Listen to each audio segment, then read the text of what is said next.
bon je ne sais pas xëy na nguur day dofloo parce que boo nee Sénégalais def nañu 300 milliards ci oto te oto yooyu mënoon nañ ci am ay ambulance yu dul jeex loo xamante ne li ñuy wax moi je préfère gis nga ay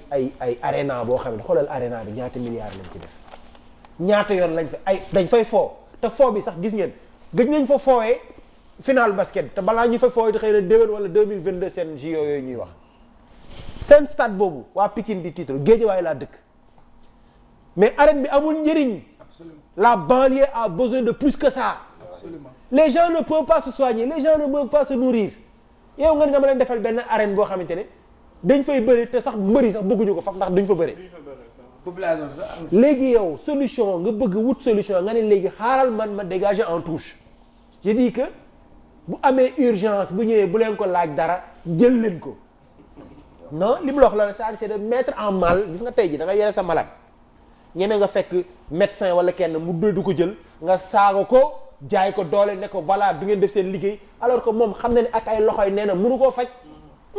c'est-à-dire dama may indil urgence ma yóbbu ko tëral ko du mënu ma ci woon balaa caa ma bàyyi la ak sa malade xëy na sax boo amee ay reen kër ga boo ko joxee mu soulagé wu c'est ça la vérité donc moi je crois qu'il faudrait que les gens soient sérieux dans nos pays là malheureusement ñun ñëpp nañu waxante dëgg Sénégal yaakaaruñ ne mu ngi ci yoon wi gis nga hôpital bi mu yaa ngi wax Rufisque maa ngi profité di nuyu sama goro mooy maire bi xam nga lu tax Rufisque ngeen di li ngeen dund parce que maire bi ab opposant la c'est ça la vérité ñu ngi leen di fattal ñu ngi leen di defal nii gis nga maire bi bu doon APR la bokk wala mu bokk Benno Bokk Yaakaar du ma ne du ngeen am coono de mais coono yi dana wàññeeku c'est comme si dañ leen di fay loolu le fait que ngeen bàyyi fa góor gi daaw ba léegi c'est ça la vérité sama goro la nag du looloo tax maa ngi koy nuyu man sama copain c'est pour vous dire gis nga Mbow man de leen laa gëm il faudrait que ñun ñëpp ñu xam ne gis nga réew mi suñu réew la ñoo ko moom c'est-à-dire gis nga ñi ñu fi teg muy ka fi ka jiite ka ci toppaat amul kenn koo xamante ne da nga donn réew mi ñun ñoo la tànn teg la fi lenn rek nga mën mooy jaamu suñu soxla mooy lan dafa am yoo xam dañ ko sox gis nga faju bi ngay wax ni xoolal dafa di loo xamante ne c'est fondamental gis nga ku wérul doo mën def dara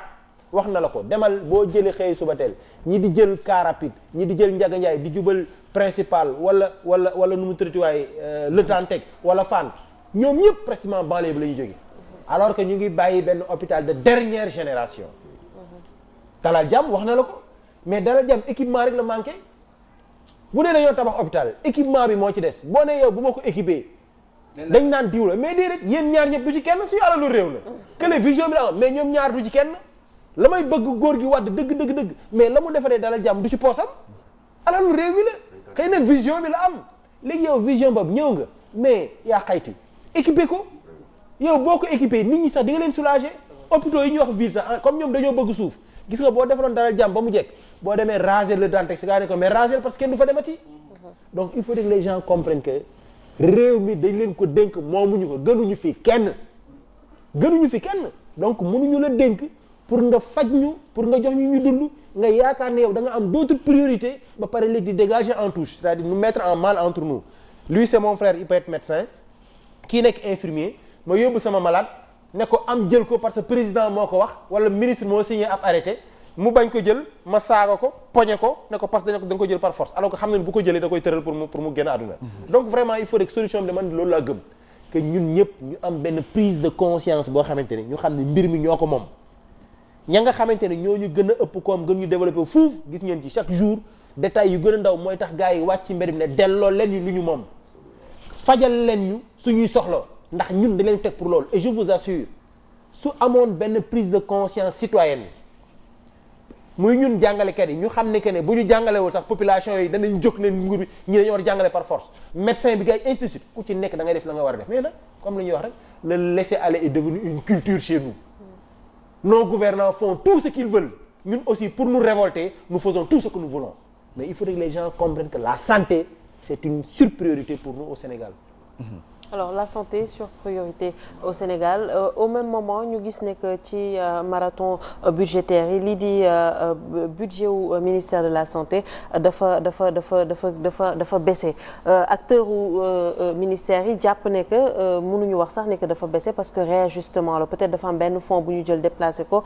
si ma mémoire est bonne peut-être CMU bi lañ jël déplacé ko par rapport à ça mais tey jii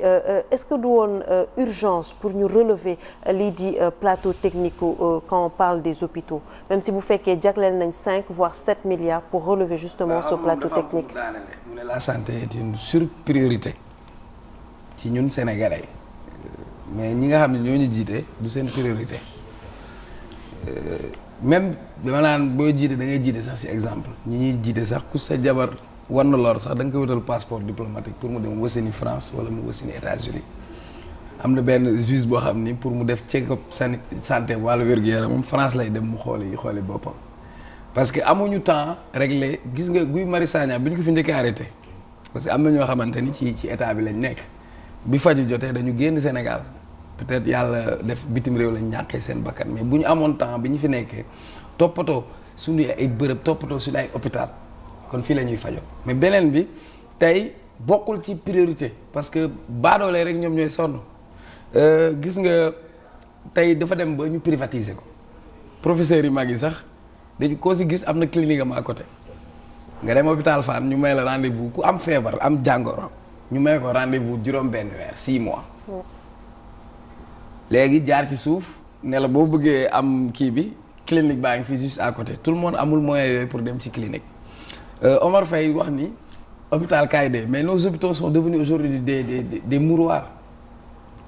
ku fi nekk si ñun rek am nga ay cas yu extrême sa mbokk bu demee hôpital fa nga koy gëj a gis et puis balaa moo dee sax ñu bindal ko conteneur ordonnance après day dee fa ngay bàyyi ordonnance bi ordonnance yooyu la ñuy wëlbati ku dem jaay ko kër sëñ bi ci cadre accueil mais gis nga budget Sénégal daaw nekkoon ci lu jagleel wàllu wér-gu-yaram 198 milliards ren ñu def ko 191 milliards après dinañ wut lay ne la xaw ma CMU bi sax ci boppam moo njëkk a plombé hôpitaux yi parce que y a une dette boo xam dañ ko contracté moo xam hôpital Thiaré la wala yeneen hôpital yi loolu di benn ci wàllu accueil jarul sax may sori Pikine laa dëkk par exemple centre de santé Dominique ñun waa Pikine gars yi dañ naa la man Dominique laa juddoo et cetera parce que li mu jël ci population mais xam nga entre temps dëkk bi dafay màgg population yi dafay gën a yokk donc loolu rek waroon na suivre planification boo xam ni cartographie sanitaire bi dafay topp agglomération ak population yi ni muy demee donc les besoins deviennent de plus en plus pressants toll nañ fi juróom-benn weer boo xam ni ñiy liggéey Dominique fayeeku wuñ salaire parce que affaire acte 3 ñëw na jox nañ ko commune attanu ko tey nga dem ci centre de santé yu bëri ñi fa nekk amuñu sax contrat ay prestataires lañ leen def condition de travail yi ñu nekk parfois yow Ablaye Mbow da ngay dem ñu war laa piquer sax da ngay ragal ndax xamoo ki lay piquer fan la ko jàngee mën na la piquer nga jaar fan la fañ wala dara ci wàllu accueil boo ñëwee vigile ngay fekk ci bunt bi nga indi sa métit soo ñëwee lu ñu lay njëkk a laaj mooy da ngay dagg ticket parce que dem nañ ba sinon dispensaires yi ak case de santé yi ndaw dem nañ ba dañ ko def benn commission santé nga xamante ni ñoom ñooy jëlal seen bopp seen yenn charge yi état bi xaw ci root ci loxoom collectivité xaw ci root ci loxoom ils sont obligés wut xaalis si ñooñu mais xam nga bu fekkee ni def na note circulaire le ministre a fait une note circulaire pour wax affaire urgence et cetera boo tëjoo entre 4 murs toog sa bureau wut sa ay quelques conseillers pour bind te nekkooloo ci réalité bi li tax débat bi sax am solo ci biir semaine bi am na yu am mais day continuer di am te dina amaat suba femme bi nga xam ni dafa demoon di matu am ay seex amuñu ambulance boo xam ni war na ko yóbbu mu ñàkk bakkanam nous sommes ici en 2020 jigéen di joxe doom di fa ñàkk bakkanam yàggul waa ji nga xam ni seexam bi dafa accidenté fii ci rond point Sicap Mbao pompier ay jàmbaar lañ lool mais bu ñu la jëlee fi mu toll nii boo accidenté dañuy jël sa téléphone xool numéro bi nga mujjee woo ñu woo ko ne kaay ànd ak moom parce que bu ñu demee ci hôpitaux yi fépp fu ñu wër tant que ki nga àndal amul koom joxewul dara kenn du la lijjanti suñu dispensaires yi suñu hôpitaux yi ngay dem y a juste une pharmacie en face boo demee CTO am na pharmacie en face nga dem dispensaire Dominique am na pharmacie en face da ngay dem ñu ne la da ngay génn nga dem jëndi coton génnal nga jëndi caas génnal nga jëndi nangam donc ça veut dire que wàllu wér-gu-yaram fii ci Sénégal dañ ko fullaaluñ ko leen moo fi am seen programme yi ci la ñuy dóor programme paludisme ku nekk wut ci noo ci dóoree affaire santé sida ku nekk wut noo ci dóoree mais la santé des Sénégalais moom lañ def ci ginnaaw parce que bu ñu jëlee terre def ci lu mot 1000 milliards alors que jusqu'à présent ñuy wax génnal Dakar di dugg Thiès tuuti xaw a dem ci àll bi ambulance mooy saret duggal Fuuta gële dans le Danemay wala Ferlo seen ambulance moom mooy ay saret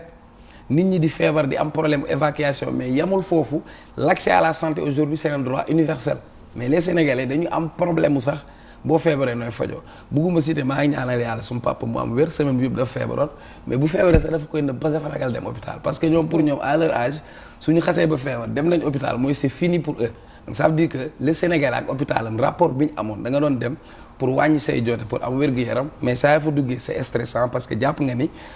bëriwul chance boo xam ni ci ngay rëcc ñi nga xamante ni faatu nañ ci cancer du sein Sénégal la ñuy toog ñu ñëw ay problème mu machine u cancer ñu dem bay jël suñuy malade di leen exporter Maroc pour ñu faji leen foofu war nañ xoolaat suñu système sanitaire régime yëpp a ci am parce que Cheikh Anta Diop li mu fi formé ci ay médecins lu bëri tey boo demee Maroc ñi nekk ci hôpital yi boo làqee wolof di nga dégg ko la tontu bu la yàlla mayee nag man benn yoon laa mos a l'accident sama àdduna fekkuma Sénégal mais ki ma doon toppatoo dama dem ba foog ni dafa am lu mu bëgg ci man wala dara tellement yërmande boobu ñuy def c'est vrai que état bi am na si responsabilité mais aussi nañu wax tamit ñi nga xam ne ñoom ñoo nekk si structure de santé parfois seen humeur bopp la ñuy ñëw di la ko sëf yow mi nga xam ne yow yaa parce que nit boo koy faj li ci jiitu mooy nga respecté ko jox ko dignité mooy nga yërëm ko mais CTO da ngay gaañu sa gaañu soo amul wallu amuloo weccit amuloo mbokk bu la dimbali dañ lay négliger ma la ñu sànni la foofu ci ñoom ñëpp nag donc ça veut dire que les Sénégalais ak seen système sanitaire véritablement le grand malade au Sénégal c'est la santé elle-même qui est malade. alors Ousmane Thiam mécanicien mi ngi may yónnee sax message di naan ma le grand mécanicien Ousmane Thiam ni ñoom itam seen i béréb yooyu nga xam ne du Dakar kese moo xam Thiès la moo xam Tivaouane la moo xam Boulel la moo xam Kaffrine soxla nañu itam am ay structure de santé yoo xam ne itam dina répondre aux normes waaye Pape Matar Diallo tey jii bu fekkee ne comme ñëpp nuñ ko waxee le secteur de la santé moom la ñu embarqué dans une ambulance en détresse. fan la ñu jëm kon ci boobaa. bon fu ñu jëm mooy ci mouroir yi nga xamante ne moom la Omar Faye wax nañ tuddee hôpitaux yi parce que en fait tey sax damay jàppale ñi nga xamante ne mooy personnel parce que xam nga le plus souvent dañ leen indexé dañuy naan dañoo xamadi accueil bi doy na waar parfois ñi joxañ baaram tuuma sax seen erreur médicale yi ñuy def mais boo xoolee ci condition yu nekk Abdoulaye da ngay comprendre que ñoom ay nit kase nañu tey boo demee ci hôpital bu mel ni Dantec personnel bu fa nekk ñi nga xamante ne ñoo interne di fanaan di toppatoo maladie presque 10 ans ñi ngi fa nekk amuñu contrat ay prestataire nañ te 50 000 francs lañ leen fay non seulement loolu mi ngi fi fan yële passe dañu bëggoon def conférence de presse mais dañu mujj ragal parce que dañuy ragal sax ñu licencier leen ñu mujj dem di taxawal ci mbedd bi non seulement loolu mi ngi fi mais bu ñu la waxee sànq yaa ngi koy wax ñun la 60 urgentistes moo am ci Sénégal boo def ratio bi maanaam benn urgentiste moo war a faj 2666 personnes plus de 2666 est-ce que plus de 266 000 personnes maanaam 2600 plus de 266 000 personnes est-ce que loolu c'est humain ñun la yow urgentistes yi 60 nañ ci Sénégal te bu ñu la nuyee Sénégal 60 jàppal ni 40 yi ñu ngi biir Dakar toog donc tey ku accidenté am nga 1000 chances pour nga dee fa kenn du la secourir non seulement yooyu mi ngi fi mais aussi boo demee tey jii si médecin chirurgien bi nga xamante dafa war di opérer mës naa ko assister mais da ngay tiit gis nga waa ji dafay taxaw di xotti di tux di dem plus de 15 personnes la war a opérer par jour moo tax rendez-vous yi ñuy sori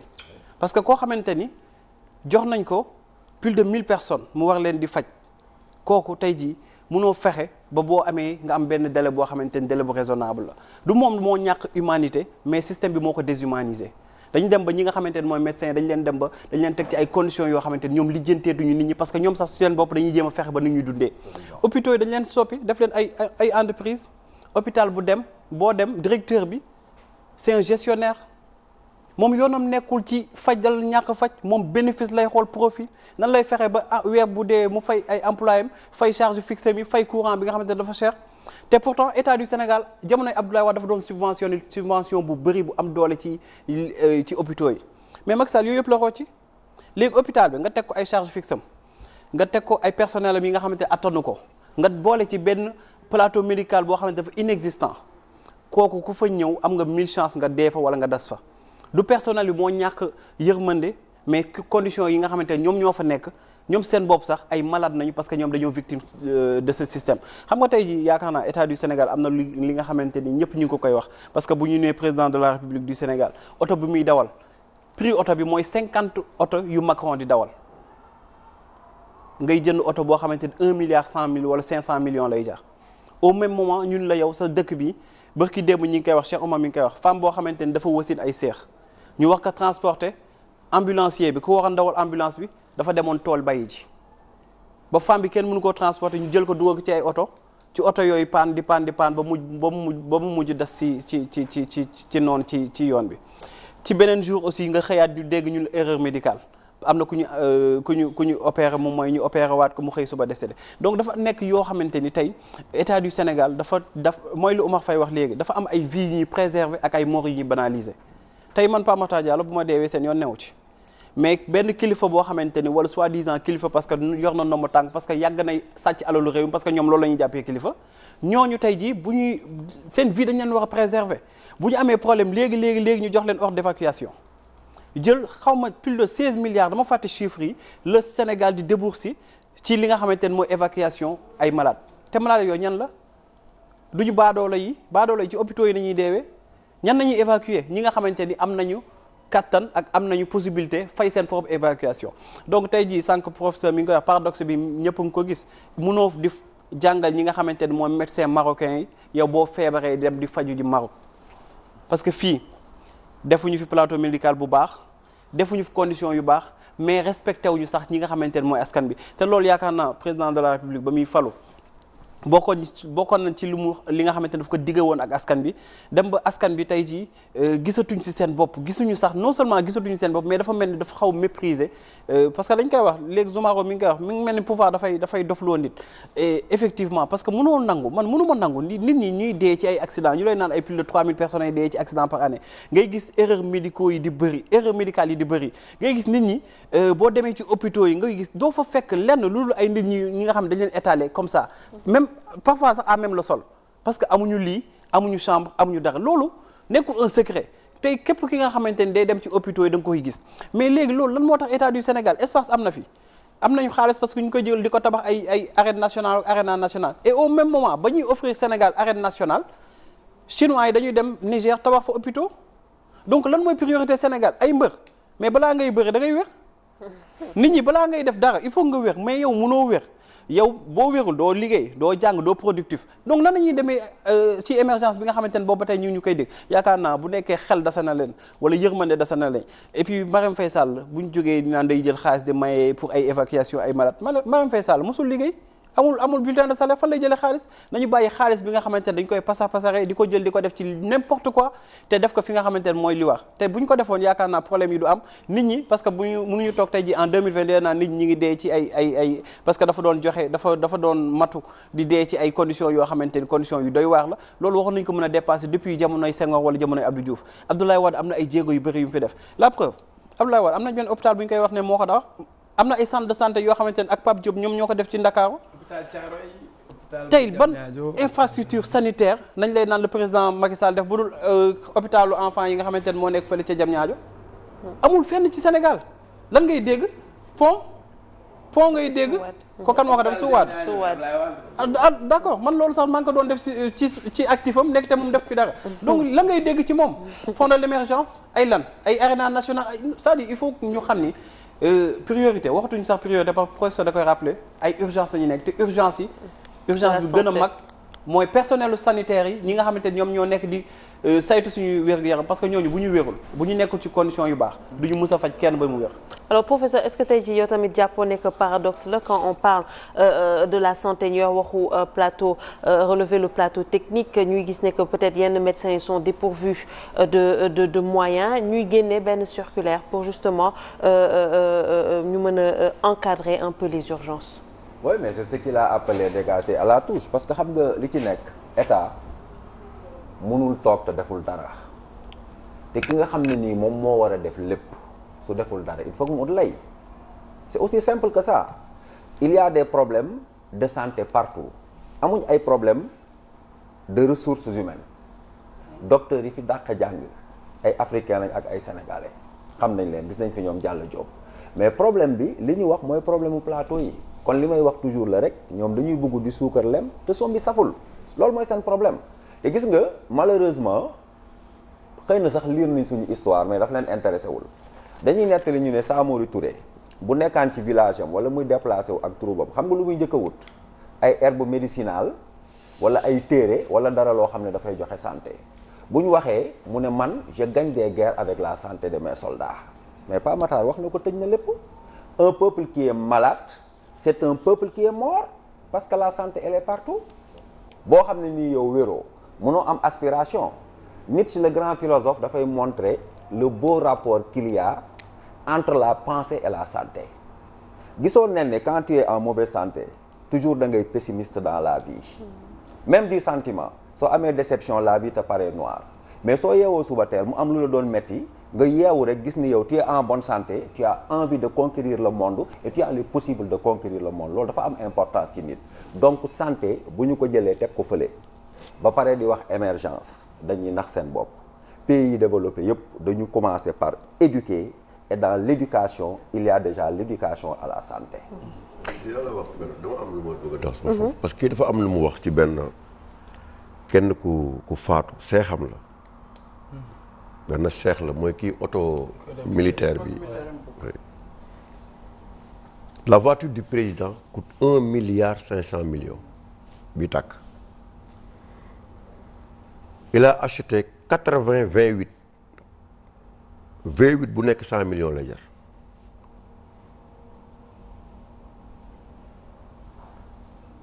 mu jël 140 milliards def ko ci BRT moom la def BRT bi jël 80 milliards defar deuxième tronçon autoroute à péage jox ko Eiffage génne lu mat 50 milliards pour ay lampadaires kii kooku mu wax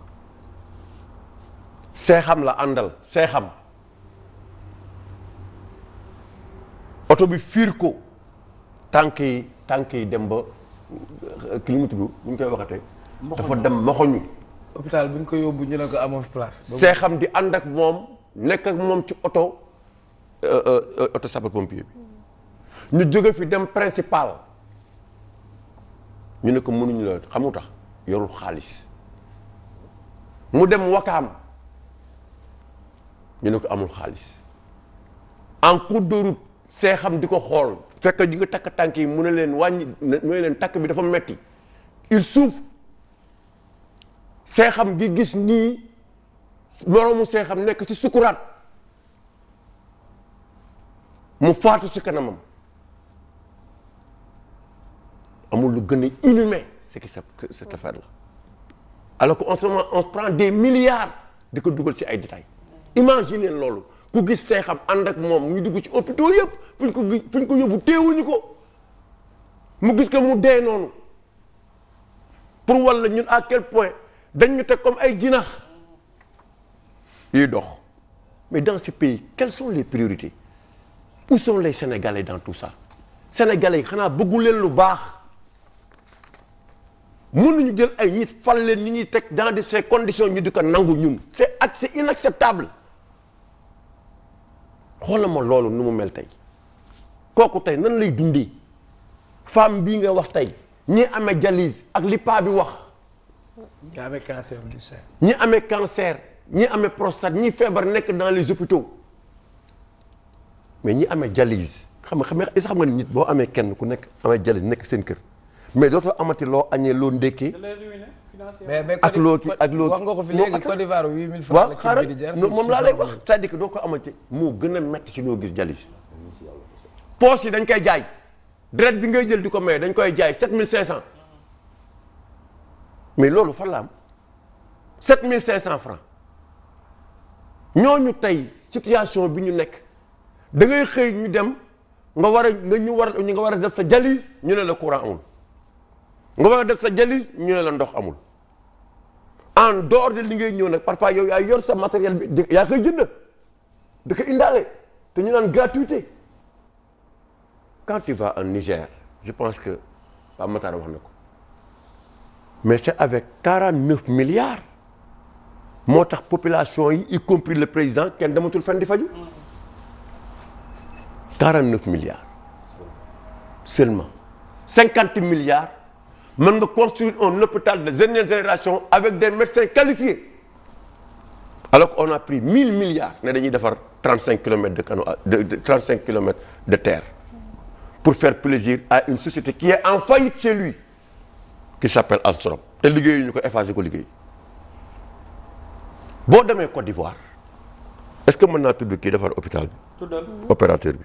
Orange la Orange lan lay jox Sénégal ay ambulance ak ay big ak i kere ak ay internet ay t-shirt nga am match ñu ñëw inauguré kii ko lu mu tëddi pare na ko sponsorisé ko ngay ndaw rabin ñu ñëw sponsorisé ko nga am match nawetaan ñu ñëw sponsorisé ko Banjoli Ndiaye Banjoli ñu indi la ay millions. Or en ce moment en Côte d'Ivoire ils ont construit un hôpital de dernière génération mooy priorité bi nga xamante ni moom la ñu leen imposé et Orange da ko def aller en Côte d'Ivoire alors que nous on se contente de taxes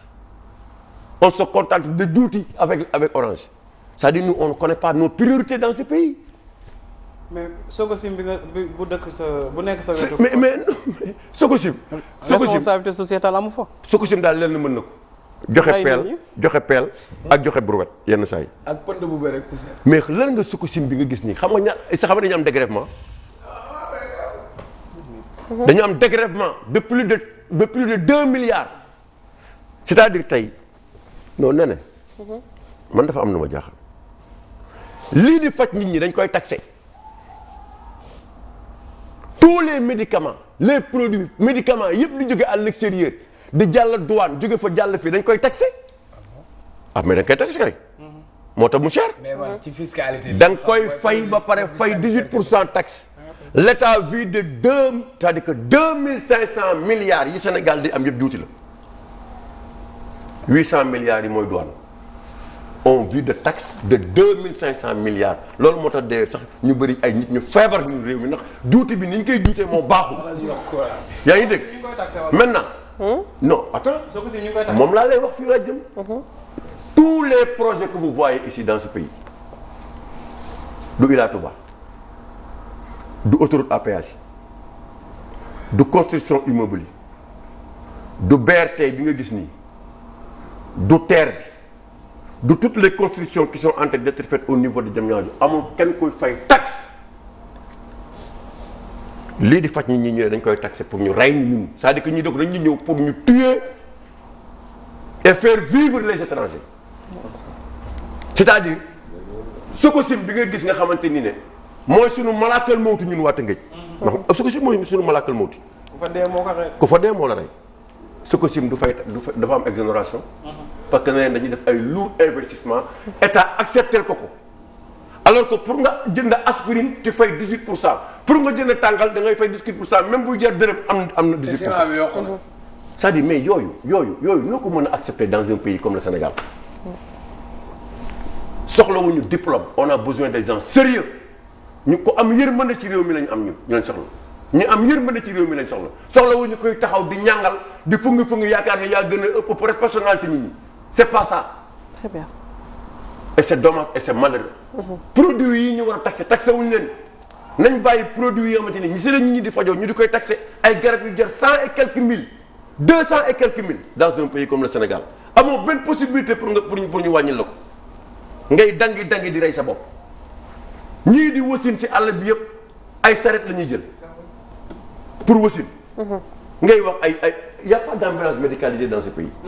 des soi-disant dafa am ay soi-disant.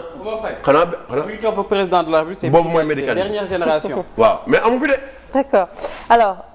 il faut mu ne amu fi de. ñu ngi dee rey nañ ñu dimbali du ñu ay yoo. gis nga ne ci toujours. très rapidement ñu dem ci beneen actualité bi toujours ci perspective bi Oumar Faye doon la en fait. tey problème sanitaire yi ñu am yëpp ak problème infrastructure sanitaire yi ñu am yëpp waroon nañu ko mën a régler bu ñu jëloon responsabilité sociétale yi nga xamante ne moom entreprise yu fi nekk di leen ko sant comme par exemple boo demee fi mel ni Tivaouane bokk na ci ville yi nga xamante ne ñoo gën a riche en termes de ressources naturelles tey jii foofu am na zircon am na lépp mais tey lu dul def nañ fa sax centrale à charbon. lu dul poussière bu bon lu dul pollution atmosphérique amul benn retombée bi nga xamante ni population boobu noonu tey jii ñoom ñooy obligé après di ñëw ci hôpital Fann wala hôpital Dantec parce que dañuy feebar am ay feebar yoo xamante ni duñ ko mës a faj te boo moytuwul rek dañuy mujj dem ñu suul leen. jàngal leen fukki leex laa seen benn. si wàllu woowu si njiitalu balaay ne di jàll si benn actualité si njiitalu xalifa Ababacar Sy di xalif général des Tidianes ak population Tivaouane bi yëpp ak ñi nga xam ne ñi ngi liggéey si hôpital Mame Abdoul Aziz Sy Dabakh ñëw nañu man ñoo xam ne seet si nañ ma bu fii si rédaction Tribune pour ñu waxtaan seek ñun ñu wax ni rek hôpital Tivaouane bu Mame Abdoul Aziz Sy Dabakh Tivaouane dafa nekk ville sainte ville religieuse gàmmu bu jotee wala benn xew-xew bu fa jotee da ngay gis ay milliers de personnes ñoo fay ñëw te Tivaouane dafa nekk zone boo xam ne boo xoolee département bi yëpp daanaka si hôpital boobu la ñuy fajoo donc ñuy ñaan itam mu nekk hôpitalu Tivaouane boobu plateau technique bi ñu relever absolument mel ni itam yeneen plateau technique ci yeneen hôpitaux yi itam ñu relever ko parce que am na solo dëkk yooyu du ñu dëkku yoo xam ne daanaka mais xoolal lu muy produit en termes de richesse wala kii la waaye la fay nekk si dafay nekk si daje dafa am solo donc jàpp naa ni war nañ si taxawaay xoolal lu fa nekk en il nous termes de reste 30 richesse minutes il faut que ñu dem ci yeneen actualité yi Cheikh Omar donc dañuy pendant que ñu ngi wax toujours waxu troisième mandat kii di président de la République qui dit Serigne Mbacké Ndiaye président de la coalition en tout cas le Rassemblement pour la pérennisation du libéralisme moom mu ngi maintenir ses propos jàpp toujours ne que limitation du mandat est antidémocratique donc dañuy dem juste voir son élément avant de revenir sur le plateau.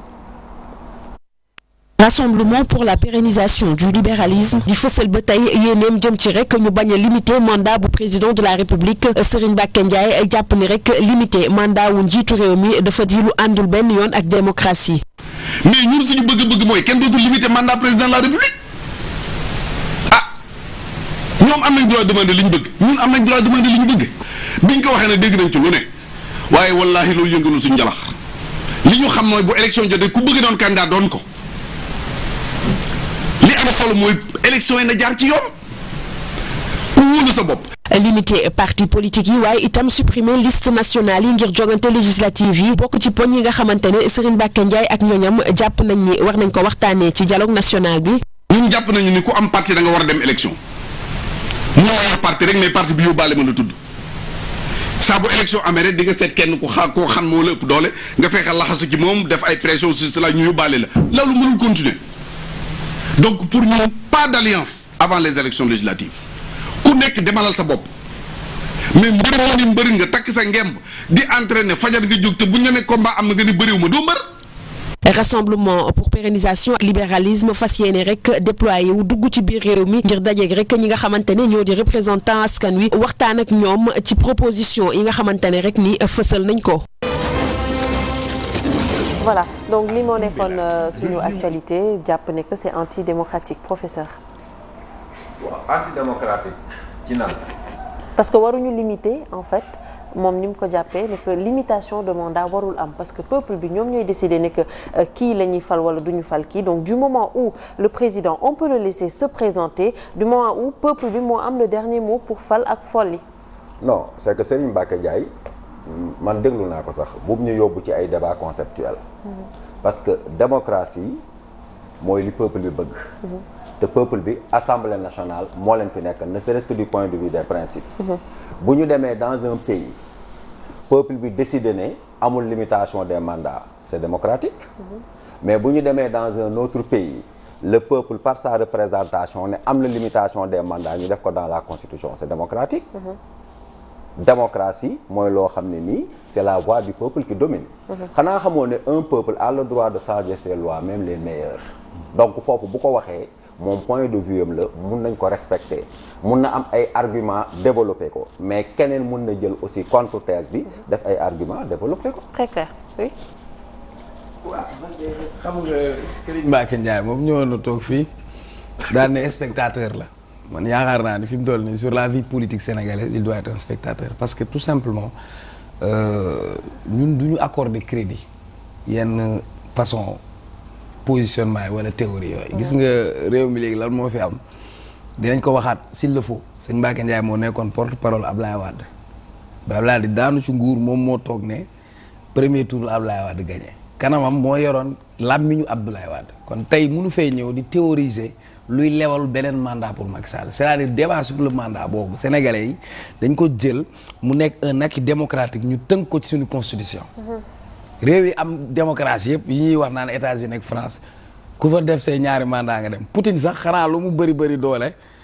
ay mandat am la respecté ñun constitution au Sénégal ñoo ne président bu fi def ñaari mandat a jaaraama keneen du fi lewal leneen moom mënu koo lewal beneen bi dégg naa xaw ma lan la wax ci ay coalition xaw ma la antidémocratique mais attends on oublie que su coalition amul woon Macky Sall du fi toog alternance du mës a réalisé wu su coalition amul woon Abdoulaye Wade du fi toog gis nga am na ñoo xamante ni ils sont pas dans le jeu démocratique ils sont toujours dans les coups fourrés et ils ont raté le train de l'histoire parce que tout simplement sénégalais dafa am ñoo xam ne dañ leen jël ñoom ber leen fële donc nañ ñu may rek te dem seen retraite politique noppal ñu en tout cas fii Sénégal moom constitution bi leer na Macky bii mooy sa ñaareelu mandat na la leer te sénégalais ñoo lay toog di la xaar jaboo nga góorgóorlu te liggéey te xam ni troisième mandat moom du fi amee. d'accord alors. Zoumarou dafa mel ni le débat sur les nombres de mandats loolu dépassé nañ ko depuis belle lurette. non dépassé nañ ko xam nga aussi dama ne bu gars yi aussi ñu ñuy tardeel ci ay futilités yi gis nga ñun troisième man de sama li ma ci xalaat du ma perdre sama temps di ci wax. président comme moom am na possibilité ne man damay def troisième mandat dinaa ko def mais na ko def xam nga c'est simple c'est aussi simple que ça xam nga sénégalais yi man gëm naa ni que ni am nañu fulla gu daay ne bu waxtu wi jotee waxuma la sax mu koy jéem a yóotu mais mu junj ko ba mu leer li xam nga bëgg ko junj ba mu leer mais bés bu ko junjee ba mu leer Sénégal yi nañ ko wan lu mel ni midi donc voilà loolu daal laa ci mën a wax quoi. Pape Makhtar. ci kan la. Ndiaye Ilimix xam nga am na mag yoo xamante ne dañuy noonu nañ leen di kii daal moo ñaalee c'est-à-dire fu ñu dem rek foog ñu tooxal leen dañ koy bëgg quoi duñu bëgg leneen loo xamante ne dul lii pour ñu nit ñi leen wax loo xamante ne c'est du n'importe quoi parce que tey jii bu ñuy wax waxu mandat sax mandat peuple moo koy joxe Macky Sall mënul taxaw di décréter troisième mandat peut-être bu ko neexee mu ni troisième candidature mais troisième mandat moom mënu ko wax parce que peuple moo joxe mandat te joxagu ko 2 mandats la ko jox te yaakaar naa sa troisième candidature bi xalaatu ko te nekku ci xel bi maintenant li nga xamante ne mooy sëñ Mbacké Ndiaye moom am na benn proverbe arabe bii naan si ce que tu as à dire n'est pas plus beau que le silence alors tais-toi li ma nar a wax xam naa ni silence moo ko gën a rafet ba bàyyi ma noppi. waaw voilà pare jaay yàpp jaay jën ne doo takk deret Sénégal rek la am gars yi. Ama Faye. bon man lenn dafa am lenn moom a ci xaw a jaaxal quoi mooy Mbàkke bi. ak Serigne bu mu commencé. ndax dégg nga maam dafa am yoo xamante ni damay am kerte sax di ko tuddaale di wax Mbàkke Njaay yow laa bëgg nga yëkkati sa loxo waxal ba Serigne Mbàkke Njaay PS la ne woon. Serigne Mbàkke Njaay PDS la ne woon. dem PS. boobu Wade était dans l'opposition mu bàyyi ko waxal deux mu bàyyi PDS dem PS transhumé trahir Ablaye Wade waxal 3 mu bàyyi PS dem ci Abdourahmane Agne 4 mu bàyyi Abdourahmane Agne créé IDEWA initiative pour le départ de Ablaye Wade 5 mu bàyyi IDEWA ñu def ko président conseil d'administration crédit agricole banque crédit agricole 6 mu jógee crédit agricole ñu def ko ministre auprès de Ablaye Wade 7 mu nekk ministre porte-parole de Ablaye Wade 8 mu ñëw ne Wade près de gagné na premier tour 9 mu ne ab Macky Sall mënul ne président il est incapable 10 après mu ñëw ànd ak moom bul fàtte coup d'état ñu dem yaa ngi dégg léegi sama problème mooy heureusement que Macky yónniwu ko laaj mun tax parce que ñi mu àndal ñoo ko njëkk a weddi c'est-à-dire que fa mu yaakaar ne fa lay amee ndam ñoo ko njëkk a weddi ne ko ñun de yónni wuñ la yaa waxal sa bopp mais moom dafa voté référendum bi oui ak non oui la voté c'est-à-dire moom xamul ne président sax ñaari mandat yi moo joxe référendum bu ñu voté ko ñaari mandat yu 5 ans kese nga mën a def di yoon la ko wax moom mu xëy suba c'est-à-dire kooku du débat dafa am ñoo xamante ni ne très franchement amul problème sax parce que journalistes yi parfois xam naa buzz lañ ciy bëgg a wut mais très franchement Serigne Mbacké Ndiaye bu taxawee di wax te la mu wax mu waroon ko mën a wax fii keroog bu ñu toogee fii ci plateau bi moom xam na ne fële lay toog def conférence de presse di ko wax waaye bu amee bu fekkee ne moom am na lu muy wax nañ ñëwaat fii Ndoumbelane toog wax bu boobaa dina dégg la rek beneen actualité bi donc actualité la woon ci biir actualité yi beneen actualité bi on va terminer par ça muy marche aar lu ñu bokk donc ñoo lànk ñoo bañ alors j'ai toujours un problème avec ce mot hein alors mu nekk plateforme ñoo lànk qui a encore mobilisé cet après-midi donc dañuy ànd ak kii di Younoussa Baldé pour revenir un peu sur les temps forts de cette marche. mobilisation bu yamamaay la ñu nemmeeku ci acte 2 rassemblement bi nga xamante ni collectif ñoo lànk ñoo bañ ñu ngi ko doon amal ni ki tey ñoom ñooñee nag wàcc ci mbedd mi ngir naqarlu rek li nga xamante ni mooy yokkute bi ñu nemmeeku ci njëgu courant bi waaye it fexe ba teggi loxo ki nga xamante ni mooy Guy Marius Sagna ak ay ñoñam. Malgré tout, il reste plus que jamais déterminé à poursuivre le combat. amaguñu lu ñu soxla ci doole ci nit waaye am nañ lu ñu soxla ci diversité mag ñaa ngi fi ndaw ñaa ngi fi jigéen ñaa ngi fi sant yàlla combat bi dana continuer. moom dootul nelaw ba yandoor tant que Guy Marius Sagna Fallou Galass Seck ak Ousmane Sarr ñi ngi ci prison bi. ñoom ñooñu jàpp ni nguuru Macky Sall nekkinu askan bi soxalu ko. dëkk bi ak dund ni métti na déjà. boo ci bëggee boole yokk yi nga xam ni ay jumtukaay loo xam mënu koo ñàkk bañ a am day gën a tar. mos a ñoo gis président de la république bu def boo xam ne dafa song askanam gañ foo songe sa ak sa askan da ngay daanu ci suuf parce que sa askan dañ laa fal pour nga dindi seen i jafe-jafe waaye faluñu la pour nga leen di jaay doole. collectif ñoo lànk ñoo bañ nag ne tey la gën a farlu rek ngir wéy li nga xamante ni mooy xeex bi teewul nag muy artu Macky Sall ak ay àndandooram. su leen libéré wul ñu ñibbi la prochaine fois marche bi dina dem ba biir prison ñu ubbi prison yi ñoom ñu mën a ñibbi seen kër. pour wax suñu baat ci kaw suñu doomu ndey di citoyen exemplaire di Guy Marius Sagna nañ ko libéré du dëppkatu kees du jaaykatu gaz du dëppkatu pétrole moom place am du kaso. ñu jóg wone seen bopp te xoolaat seen taxawaay parce que ala kulli aal bëgg a bëre dinañ bëre bañ a bëre Sénégal yi dinañ bëre parce que Macky Sall fu mu jëm ak sénégalais ndox amu fa su ma baat ci kaw Macky Sall 3e mandat lay dox. Macky Sall est un dictateur. Le président Macky Sall est un dictateur. Et nous n'accepterons pas d'être gouvernés par la dictature. C'est pourquoi nous exigeons la libération de Guy Marius Sagna et nous ngi wax Guy Marius Sagna ak ñi ma àndal nañ leen libérer parce que président Macky Sall président wuyaa wuyaa la. Guy Marius Sagna Fallou Galass Seck ak Ousmane Sarr mënuñu rester ci prison bi ndaxte defuñu dara Macky Sall da leen di libérer wala askan wi dem libérer leen. Alors Abdoulaye Mbow ñoo ko gisandoo il y a eu cette marche pour protester contre la hausse du prix de l'électricité mais également gis nañ ko demandé nañ ko lu bëri muy la libération quand même de Guy Marius Sagna. waaw l'homme de l'année bu Cheikh Omar. dëgg nañ ko bu baax Omar Wane Zoumarou yónni si plateforme boobu sax nga bokk moo di ñoo la gis nañu itam ñu remake la parce que tey jii dafa mel ni mobiliser waat ngeen askan wi si seen xeex bi nga xam ne da ngeen ne xeexu askan wi la jëm si li nga xam ne mooy xeexu yokkute courant bi yëkkati waat ngeen kàddu yëkkati waat ngeen baax wante itam laat ngeen pour ñu libérer itam si wàll bi ki nga xam ne moo di Guy Marius Sagna ak ay ñooñam yoo xam ne ba tey ñu ngi leen di tëj fii nga xam ne loolu kaso. non xam nga damay tàmbali d'abord di sargal Sénégalais yi mag ñi jigéen ñi parce que ndaw ñi moom c'est évident ay xale lañu xëy na am nañ jot mais mag ñi jigéen ñi boo leen gisee dafa am jàngat bu rëy boo ñu war a def xam nga bi ñuy xeex wàññi pour courant bi ñu wàññi ko Guy Marius professeur Babacar ak ñuy jàppandoo ñoom Leuz ñoom Ousmane Sarr daanaka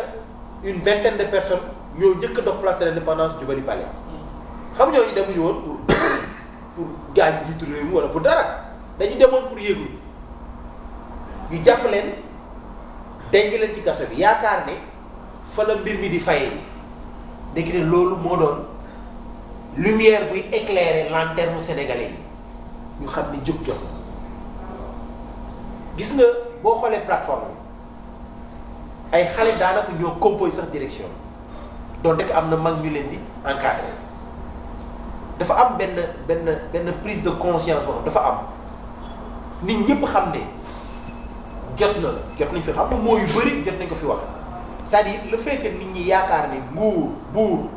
lu ko neex def c'est-à-dire damay yokk courant suba ñu yokk ko damay yokk téléphone suba ñu yokk ko gasoil bi yëkkati naa ko loolu amul benn démocratie digne de ce nom boo xamante ne nguur am na pouvoir boobu c'est-à-dire su nga yokkute courant bi si ñun la war a dépendre lenn rek moo mën a nekk ñu fal la nga ni mënuma jaay courant bi njëkk mu jaaru ñu folli la indi keneen c'est ça la vérité gis nga flamme bi tàkk xam nga tey juróomi gox ci Sénégal xam nga juróom benn marché lañ balaa weer bi dee incha allah dans la diaspora France daañu fa marche même au Canada ak aux États-Unis daañu fa marche bi nit ñi xam ne que ni daanaka lii jóg kenn mënu ko téye lenn rek moo ko mën a téye mooy nguur gi président Sall ak nguuram wàññi njëgu courant bi libéré otage yi nga xam ne daf leen téye Guy Marius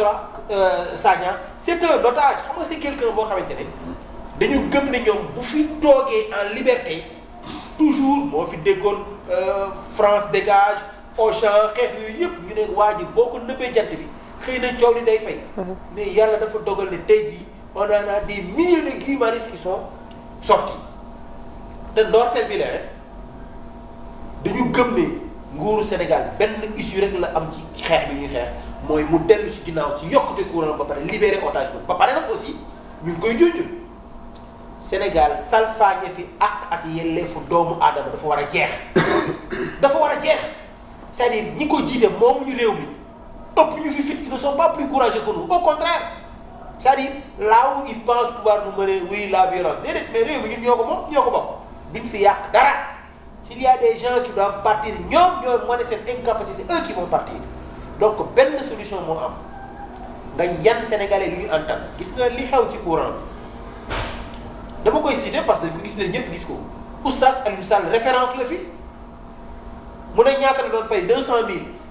léegi 700000 lañ ko indil. ci daara. 700000 francs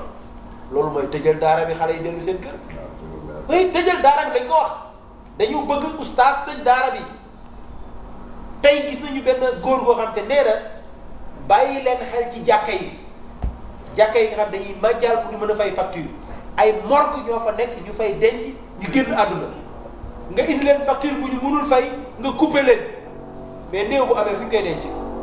dina am climatisation. mais exactement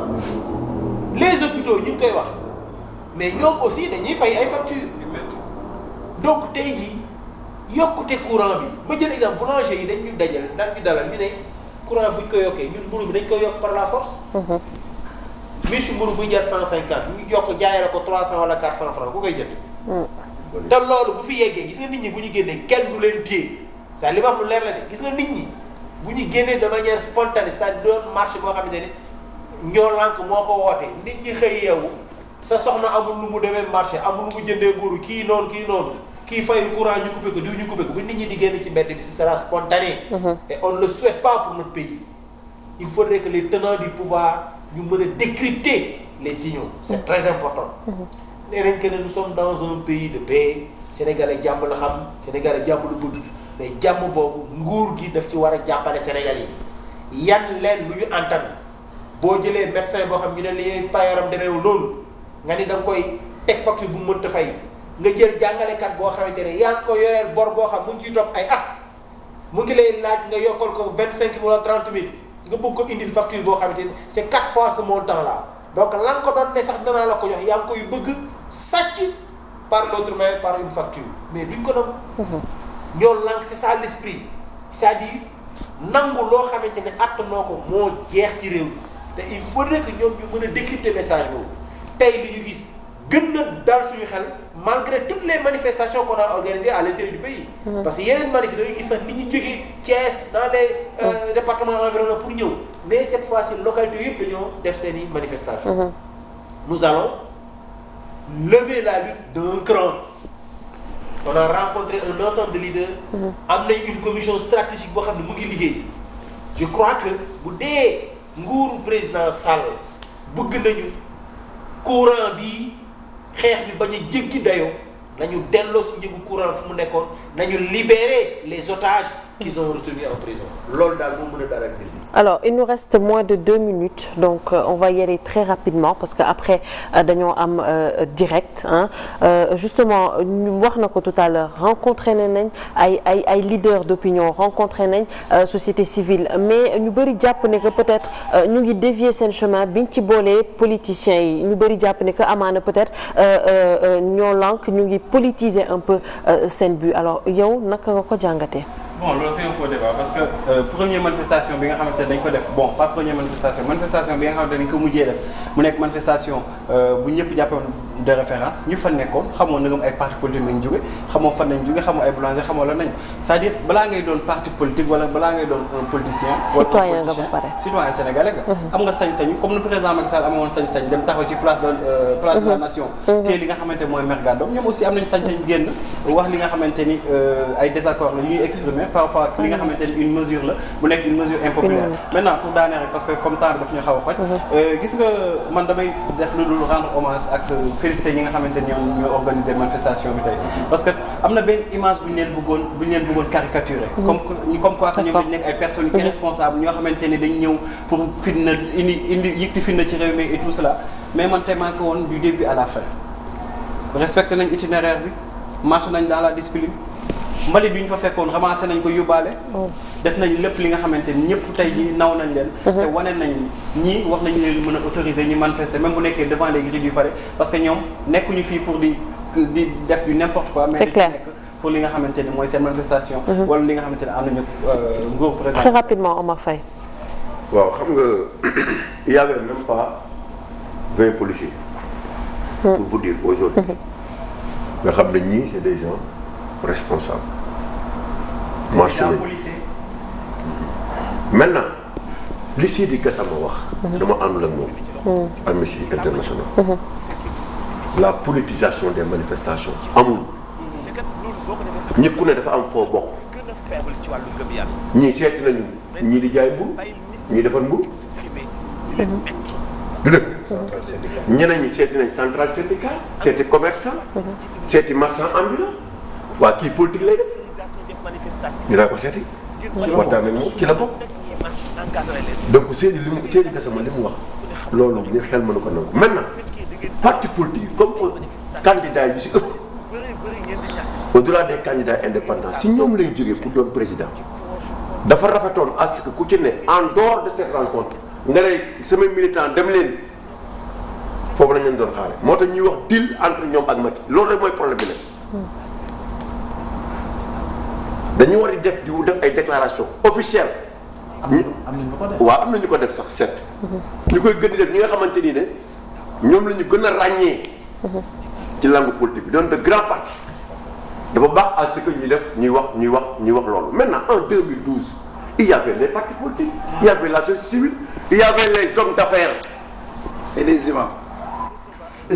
qui étaient là pas ñenn ñi de imam les vrais imams hommes d'affaires yi tey nga xamante ni ñu ngi làqatu ci ginnaaw ñaata hommes d'affaires ñu daan contribuer financièrement pour ñu jëlee fi Ablaye Wade te ñoom ñu ngi tey li ñuy dund moo gën a métti foofu mais ñu ngi làqatu mën na xeex bi intéressé wu leen paa yi ñoo fa nekkoon troisième âge lañu wax ak femme yi xam nga la moo ko indiloo chômage bu métti ñoom ñooy fay électricité bi kër yi kenn liggéeyatul xale yi tous les maîtrisards xale yi dem dans les plus grandes universités de ce monde te jàng am ay diplôme café Touba la ñuy jaay wala ndambe wala yëngal liggéeyuñu là où on laisse les retraités dans les plus grandes sociétés de souveraineté. D'accord. Et ça c'est extrêmement grave maintenant. Très rapidement Omar Faye. Sénégalais yi dama bëgg. Sénégalais yi je lance un appel aux Sénégalais. Oui. na fii doon suñu safara te àllaaxira doon suñu àjjana. ngir yàlla bu xeex amee na ngeen ko jixaat jaayante si on voit il y avait presque 1 million de personnes aujourd'hui mais on a besoin de 3 millions wala 2 sax wala 2 millions mais Sénégalais bu ne bu ko jaayantee ñëw taxaw ba Macky Sall gis xam ne les Sénégalais sont déterminés comme moom ñu mu déterminé ne day yokk courant bi les gens vont se battre maintenant nee nañ holding lañ koy def Sénégalais yi yéen ñëpp lay wax nee na holding la ñuy def Sénélec donc day fi ñu jëm dafay gën a métti Matar Cissé ko wax tey dafa waroon regrouper imam yi stade bi mu xamee ne xam nañ ko ñu artu ko mu daw dem Saly yóbbu fa 30 députés dugal leen ci hôtel yi ne nañ koy def holding ba pare d'ici 2022 la ñuy wàññi courant Matar Cissé dañuy wax ay waxalo parce que sénégalais yi bàyyi nañ ko mais Macky Sall il a intérêt que li mu waxoon démb ne li xew Tunisie bëgguñu mu xew fi te marchand am benn marchand ambulant lañ fa jëlee li xew Soudan bëgguñu mu am ci parce que dañu yokkoon mburu bu deful ndànk nag la fa xewoon moo fi xew te ci courant lay jóge. très rapidement Cheikh Omar. waaw ci courant lay jógee. nguuru Abdoulaye Wade en 2011 sénégalais dañu dem toj ay Sénélec après di plan Dakar gis nañu fi indi may faral di wax sax ne Abdoulaye Wade courant bi daf ko électrocuté woon bokkoon na si lu ko électrocuté mais Macky Sall ak nguuram bu continuer ci lii mu dem courant bi masse ko parce que tout simplement nit ñi tey wéet nañ ci combat boobu moo tax damay rendre hommage. ki nga xam man maa ko désigner sama bopp l'homme de l'année Guy Marius Sagna c'est vrai que bi muy dem moom la woon mais tey wéetul ci xare boobu moo tax tey dem massifier bi ñu nekk ñoom. rappelé leen que ni dañu interdire visite yi kenn du ko visiter ku dul famille. surtout que tey Guy Marius Sagna dañ ko privé de visite ci ay mbokkam jël ko isolé ko ñi ko jàppandoo woon ñu libéré ñi nekk université pour jéem a isoler psychologiquement mais xamuñ ni. te benn Guy Marius Sagna mooy yaa ngi créé yeneen Guy Marius Sagna yeneen Guy Marius Sagna mooy personne du troisième âge yeneen Guy Marius Sagna mooy sénégalais yi nga xam ñoom ñoo dem taxaw et ñii ci rôle bi ñu nekkoon massifié parce que courant bi si ñëpp lay impacté ci tailleur bi ci boulanger bi moo tax sénégalais yi am na combat yoo xam ne du combat wu parti mais combat wu sénégalais yi nga xam ne ñoom ñoo koy dund courant bi di dal ci seen kaw ñu koy daj tey la 10 ci weer bi ñu bëri seen factures yi ñu ngi leen ko tegal mu yokk ñu ngi jaaxle ndax dépense la ñuy daw ñu ngi daw ordonnance nga ñëw yokkal leen courant ba pare wut lay naan ñu ay waxu équité sociale am na loo xamante ni sénégalais ñoom ñooy jógal seen bopp tant que nos états là amuñu une pression forte une pression populaire pour leur dire que stop arrêtez li ngeen def nii ànduñu ci c'est une décision impopulaire bu continuer boobu ba léegi bras de fer bi état bi mu ngi ciy continuer ki nga xam moom la sénégalais yi fal nag gis nañ ko Macky Sall bu màttee foog mu dagg mais cette fois-ci sénégalais yi nañu màtt ànd ceeg moom bu bàyyiwul ñu jël courant bi masque ko mu delloowaat suñuy facture fa mu nekkoon. waaw je crois que Macky Sall dégg na appel bi te comprendre na tamit li Ablaye wax quand une idée pénètre les masses elle devient une réalité foofu d'accord naa foofu man waaw foofu laay waxee damay wax rek ne jabaru Guy Marius Sagna dañu demoon keroog seeti ko man ak suma secrétaire général surveillant général Bakayoko mais ma gis une femme bu dal ñu añee fa mu toggal ñu maafe bu neex ñu añee fa ak doomam ma oo doomam génn suma portable ne ko tu as vu man suma photo PP mu naa mën a ko sa papa laa ci def j'ai pas mis un ministre j'ai pas mis quelqu'un qui est dans la vie wax sa papa laa ci def doit être fier et que jabaram il faut ñu fier doomam fier bu demee ci école yi moo xam ne papaam dafa bokk ci ñi nga xam ne ni dañoo gën et je dis à la femme de Guy Marius Sagna heureuse que tu es la femme de ceux qui ne font pas partie de ces fossoyeurs de la nation.